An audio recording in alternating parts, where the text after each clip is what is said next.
제가 먼저 말씀을 이제 나누면서 한 가지 질문을 드리고 싶습니다. 여러분들 중에 내가 소유한 것, 내 몸에 소유한 것 중에, 지금 내 몸에 소유한 것 중에 가장 값진 것, 이거 진짜 제일 값지다, 제일 비싸고 팔만한 가치가 있다 하는 게 있습니까?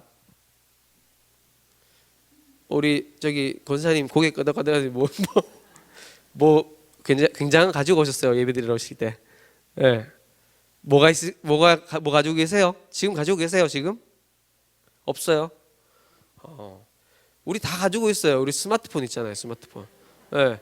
우리 몸에서 제일 비싼 거예요, 이게. 예. 사실 때 다 100만 원 넘게 사셨잖아요.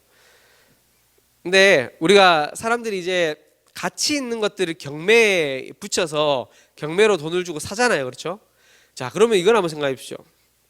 누가 씹던 껌을 경매에 내놨어요. 사실 분.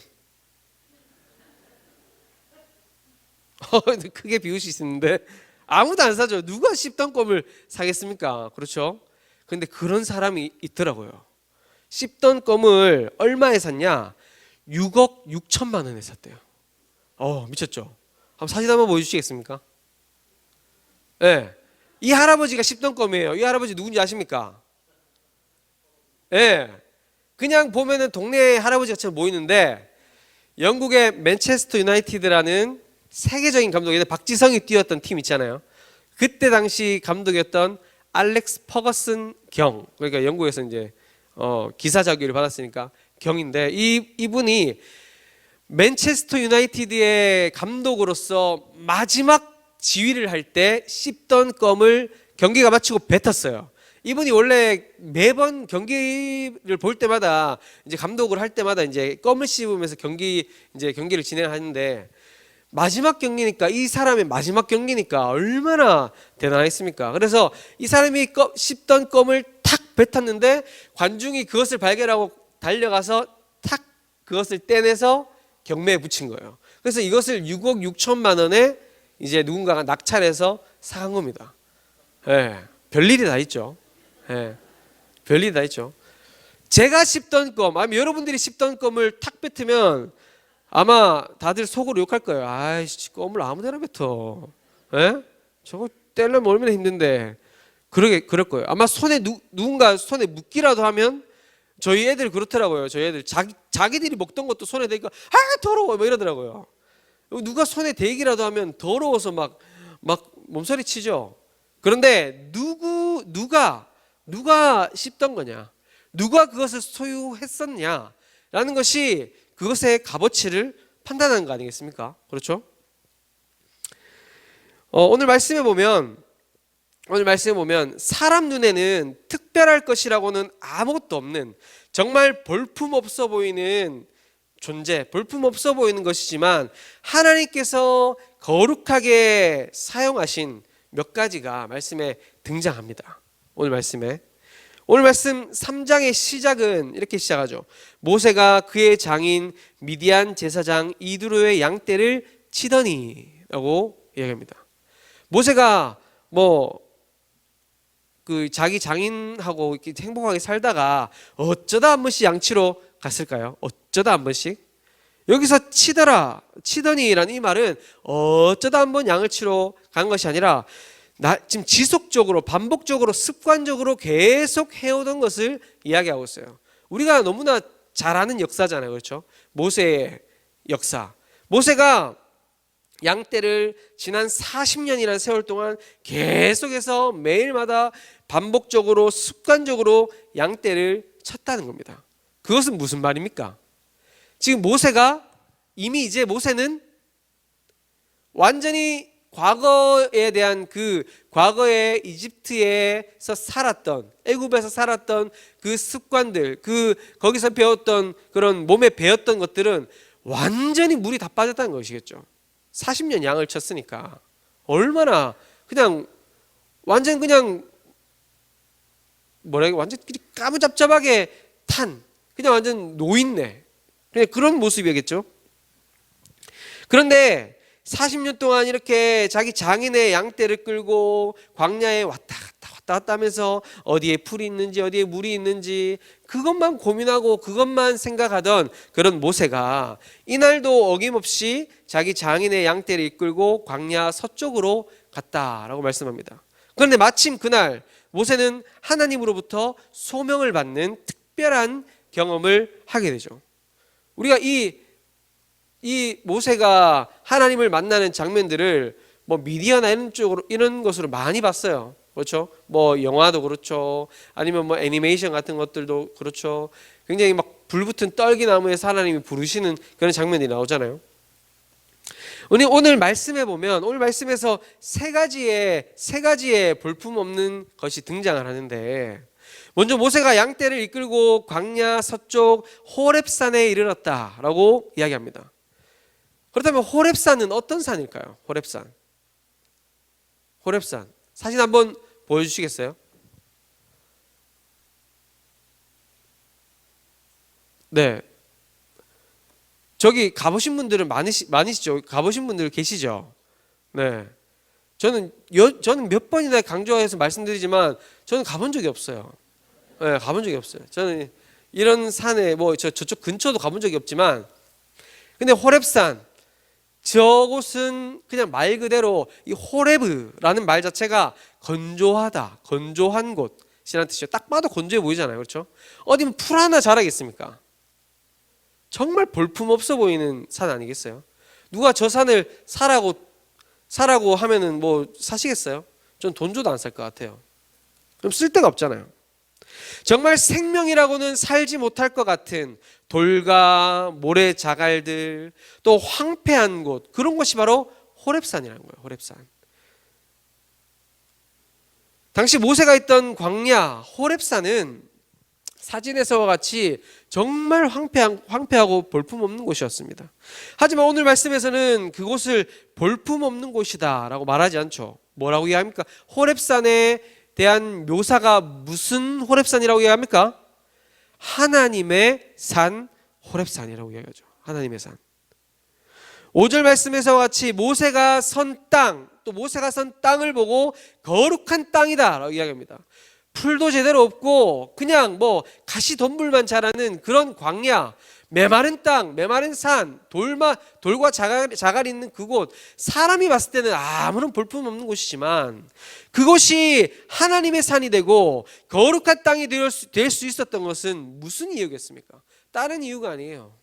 단 한 가지죠. 하나님이 임하신 곳이기 때문에, 하나님이 임하셨기 때문에, 하나님이 그곳을 사용하셨기 때문에 그 산이 하나님의 산이 되고 거룩한 땅이 될 수 있는 것이죠. 두 번째 볼품없는 것이 또 등장합니다. 뭐냐면 떨기나무예요. 떨기나무. 저는 어릴 때 모세가 막 떨기나무에 불이 붙어서 타지 않는 걸 보고 막 신기하잖아요. 와, 이거 보면서 진짜 뭔가 굉장히 성스럽고 대단하다, 이런 생각을 했어요. 뭔가 거룩한 나무, 이것은 진짜 굉장히 거룩한 나무다라고 생각했는데, 이 떨기나무는 한번 보여주시겠어요? 그냥 이런 가시덤불이죠. 가시덤불. 사람 키 정도, 사람 키만 하거나 그보다 더 작은 가시덤불, 그것을 이제 떨기나무라고 하죠. 누가 봐도 아름다울 것이 없는 나무 아니겠습니까? 이거 뭐 어디다 갖다 쓰겠어요? 장작으로 뭐 불태우는 데 쓰거나, 그렇죠? 모세도 이 떨기나무에 불 붙는 것은 너무 흔하게 볼 수 있는 거예요. 광야에서. 왜냐하면 메마른 이 가시덤불이 서로 문질러지면 어떻게 됩니까? 불 붙죠. 모세가 불 붙은 나무는 자주 볼 수 있는 거란 말이에요. 자주 볼 수 있는 불 붙은 나무에, 또 어디나 그냥 뭐 지천에 널린 그냥 가시덤불, 그냥 뭐 쓸데도 없는 그런 가시덤불. 하지만 그런 떨기나무에 오늘 말씀 2절과 같이 하나님께서 임하시니까 불이 붙어도 타지 않는 놀라운 기적의 나무가 되지 않습니까? 그곳에서 하나님께서 모세를 부르시고 모세를 사명자로 불러주신 무대가 되는 것이죠. 그렇게 될 수 있었던 건 역시도 오직 하나님께서 그곳에 임하셨기 때문에 그 나무가 대단한 나무가 될 수 있었던 거죠. 모세도 나무에 불이 붙었는데 왜 나무가 사라지지 않지? 불타 사라지지 않지? 라고 다가가게 되는 그런 대단한 나무가 될 수 있었던 거죠.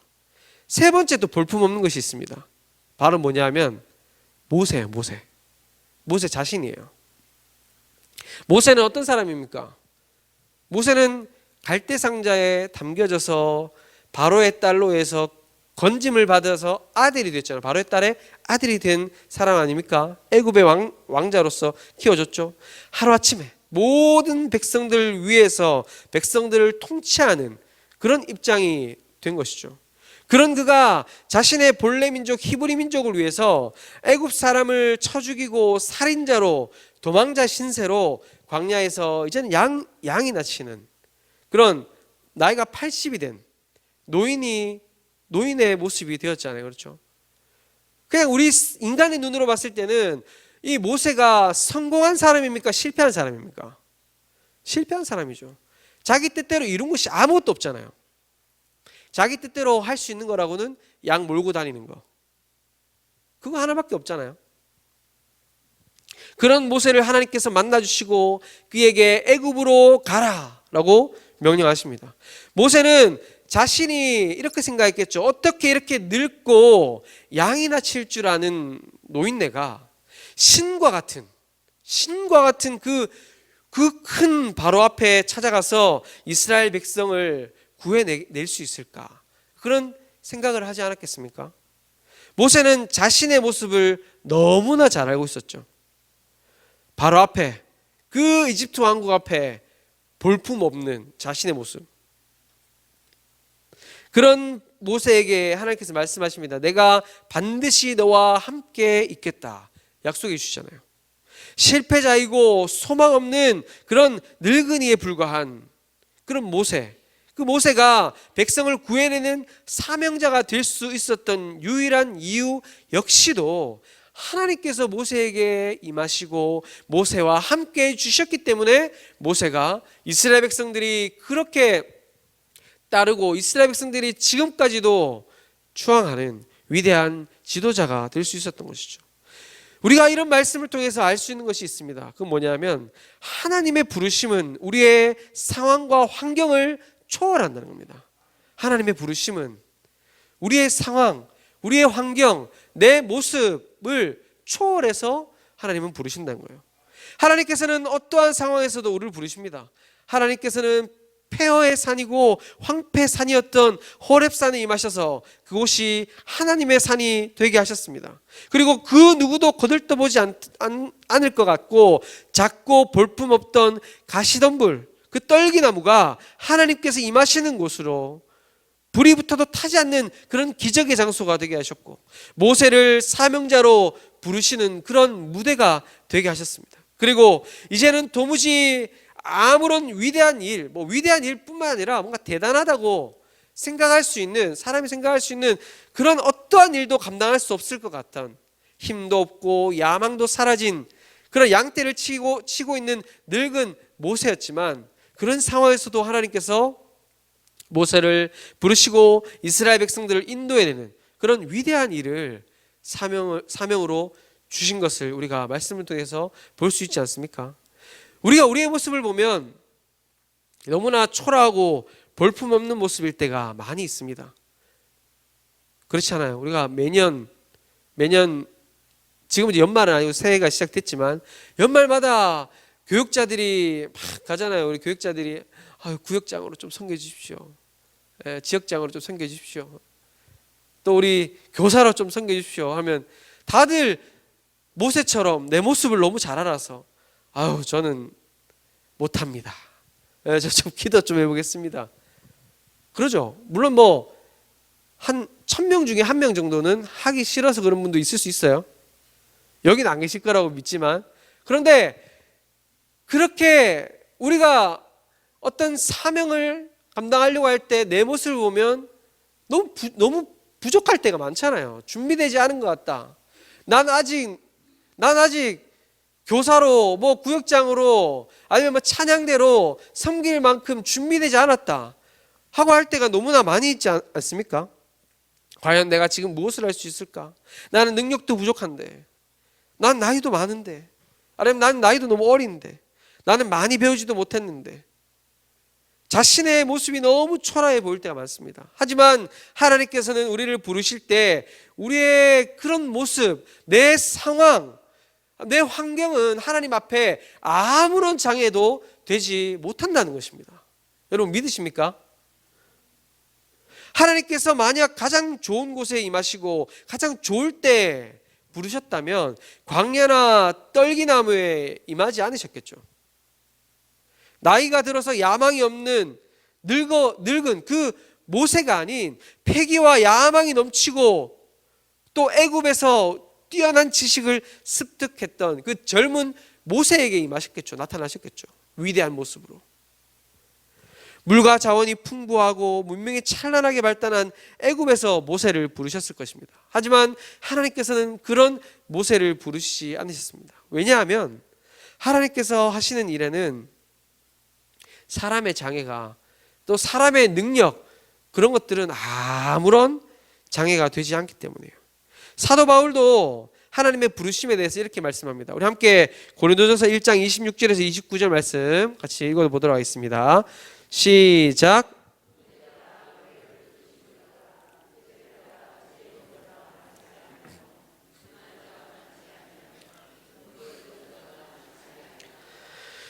그러나 하나님께서 세상에 미련한 것들을 선택하사 지혜 있는 자들을 부끄럽게 하려 하시고 세상에 약한 것들을 선택하사 강한 것들을 부끄럽게 하려 하시며 하나님께서 세상에 천한 것들과 멸시받는 것들과 없는 것들을 선택하사 있는 것들을 폐하려 하시니 이는 아무 육체라도 하나님 앞에서 자랑하지 못하게 하려 하심이라. 아멘. 하나님이 모세가 힘있고 능력 있을 때 세상의 권세를 가지고 있을 때 부르셨으면 모세가 어떻게 했을까요? 하나님 기다렸습니다. 지금 내가 이럴 줄 알고 내가 칼 갈고 있었죠. 그러면서 이스라엘 백성들을 이끌고 갔다고 쳐봅시다. 그때 그 모세가 하나님 앞에 겸손하게 낮아져서 하나님을 바르게 따랐겠습니까? 저는 그러지 않았을 거라고 생각합니다. 자기 힘으로 내가 잘나서 내가 능력 있고 내가 이집트에서 능력 가지고 이렇게 잘 자랐기 때문에 이스라엘 백성들을 구원했다. 그렇게 변했겠죠. 그렇게 변질됐을 거예요. 저와 여러분들도 마찬가지 아닙니까? 하나님이 우리를 부르셨을 때 내가 잘나고 내가 능력 있고 내가 힘 있기 때문에 부르신 게 아니에요. 하나님이 보셨을 때 여기에서 뭐 뛰어나봤자 누가 더 뛰어나겠습니까? 누가 더 잘나겠습니까? 그렇죠. 세상에 비하면 우리는 세상 사람들에 비하면 잘난 것들이 사실 별거 없어요. 세상 사람들에 비하면 우리는 돈도 별로 많이 갖지도 않았습니다. 그렇잖아요. 능력도 세상 사람들 더 잘난 사람들도 많아요. 그러나 우리가 하나님께서 우리를 부르셨을 때는 내 모습을 보고 부르신 게 아닌 거죠. 내 모습을 보고 부른 게 아니에요. 우리들을 주님의 복음을 전하는 사명자, 또 교회를 섬기는 일꾼으로 하나님은 부르시고 계십니다. 그리고 항상 그렇게 부르셨어요. 우리의 잘난 학벌과 많이 가진 능력 때문입니까? 아닙니다. 제가 말씀드렸듯이 세상에는 더 잘난 사람이 더 많아요. 더 능력을 많이 가지고 있는 사람도 많습니다. 어떨 때는 세상에 비하면 너무 초라하고 하찮아 보일 때도 있죠. 우리의 모습이. 하나님께서는 우리들이 나의 모습을 보고 나의 상황을 보고 하나님의 사명 앞에서 주저하기를 원하지 않으십니다. 하나님께서는 우리들에게 원하시는 것, 그것은 무엇일까요? 저를 한번 따라 볼까요? 순종이에요. 순종. 하나님은 우리가 대단히 잘나가지고 대단히 잘난 능력을 보이기 원하시는 게 아닙니다. 하나님의 부르심에 순종하는 것을 보기를 원하시는 것이죠. 순종하는 것. 우리가 우리의 상황과 환경을 바라보지 않고 하나님의 부르심에 순종할 때 우리가 알지 못하는 크고 놀라운 일들을 맛보게 될 줄 믿습니다. 모세도 그랬잖아요. 하나님의 부르심에 자신이 처한 모습을 바라봤습니다. 자신의 상황을 봤습니다. 내가 누구에게 바로에게 가며 이스라엘 자손을 애굽에서 인도하여 내릴까? 하나님, 난 말도 잘 못합니다. 나는 뭐 이스라엘 백성들 이끌어낼 능력이 없습니다. 하나님 보낼 만한 사람을 보내세요. 그렇게 이야기했잖아요. 하지만 그런 모세가 하나님의 부르심에 순종해서 애굽의 바로에게 갔을 때 그 뒤에 모든 일들은 하나님께서 함께 하시며 놀라운 기적들을 보여주시고 이스라엘 백성들이 출애굽하는 놀라운 일들을 보게 해주신 것 아닙니까? 사랑하는 성도 여러분, 여기 기도의 자리에 나오신 분들은 다 하나님께서 부르신 사명자들이잖아요. 그렇죠? 기도의 자리에 나오신 분들 아니라도 우리는, 예수 믿는 우리는 다 하나님을 전하는 사명자들이에요. 다 사명자로 부름받는 거예요. 사랑하는 성도 여러분, 우리를 부르신 분이 누구신지 기억하길 소망합니다. 우리를 누가 부르셨습니까? 누가 여기 계신 저와 여러분들을 사명자로 부르셨습니까? 사명자로 세워주셨습니까? 사람이 아니죠. 사람이 아니에요.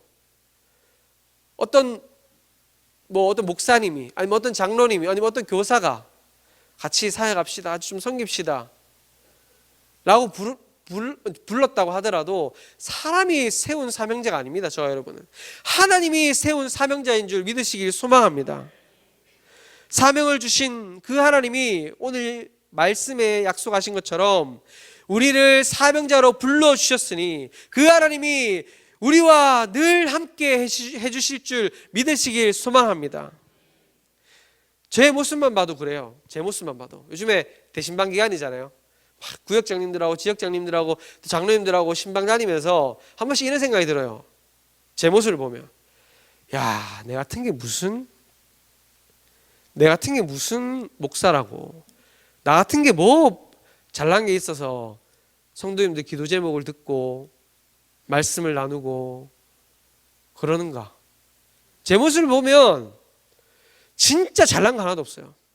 말도 못하고 진짜 제가 뭐 엄연히 뛰어나가지고 진짜 좋은 말씀 해주고 싶어도 있잖아요. 무슨 말을 해야 될지 머리가 하얘질 때가 많아요. 그렇다고 제가 이야기를 잘 들어주느냐, 제가 또 이야기를 잘 들어줄 만한 체력이 못 돼요. 제 모습을 보면 너무 볼품없고 너무 작아 보일 때가 많거든요.